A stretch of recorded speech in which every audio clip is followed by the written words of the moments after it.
That's what's in front burner today, and we're heading to Abuja for a start. Well, thank you, Chamberlain. We have with us two gentlemen in the studio. We have Major Ibrahim Bantam, retired, who is the CEO of Salmanda Security and former coordinator of the National Communications Agency. You're welcome to Sunrise Daily, sir. Thank you. And we also have with us Dr. Sam Amadi, who is the former chairman of the National Electricity Regulatory Commission and also a senior lecturer at Bayes University here in Abuja. You're welcome to Sunrise Daily. Thank you.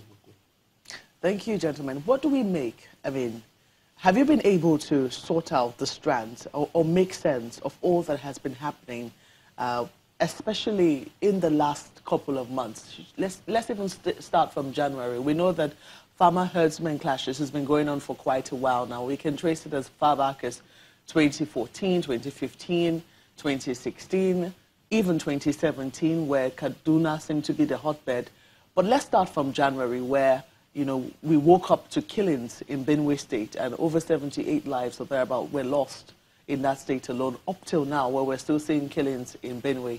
Have you been able to make sense of all that has been happening? Let's start with you, Major. Honestly, like you rightly pointed out, clashes between herdsmen and farmers have been on for a long time. But the magnitude of the damages being experienced today is beyond imagination.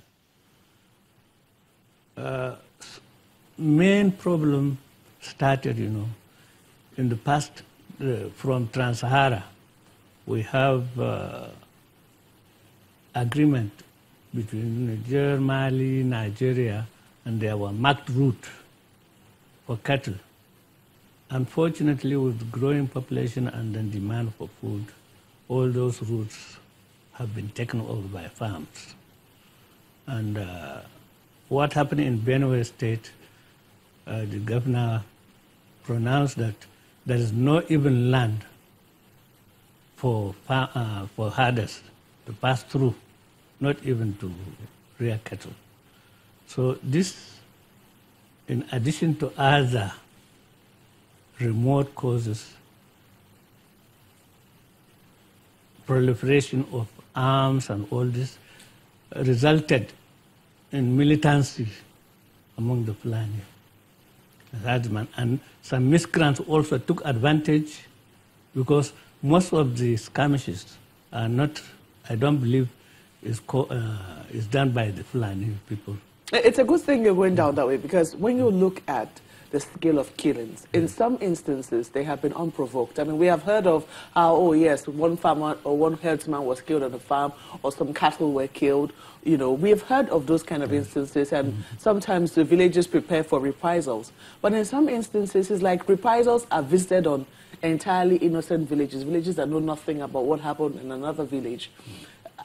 Can we really say that these are herdsmen, or is this the remnants? Some people have said, oh, they're terrorists. It's the remnants of Boko Haram that are doing this.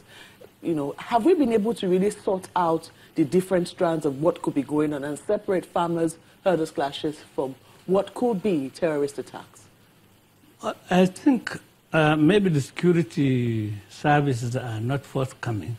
Otherwise, in the news, you hear some arrests of people unconnected with the herdsmen, and you don't hear anything about it again. Some people involved in the attacks earlier identified as non-Fulani, and then later you don't hear anything about it. So I think the security agencies are not forthcoming with the truth of the matter, or there is no coordination among the security agencies themselves. Dr. Amadi, let's take your, your opinion. What, in your mind, I mean, the response of the security agencies? We have seen how, in some instances, it's been, should we say, haphazard. We see, first of all, that the IG was asked to go to Benue. The people alleged that he only spent a night there, and then moved on to Nasarawa State.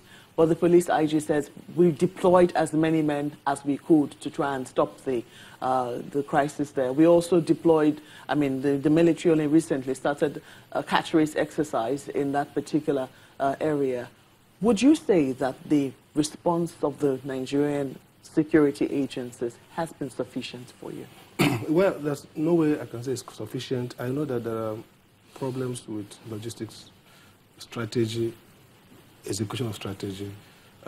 In strategy, you plan at the unknown. So basically, we cannot totally denigrate the efforts. But the point remains, back to what he said, is first, there's a problem of definition. What's happening? For example, people say this is not herdsmen.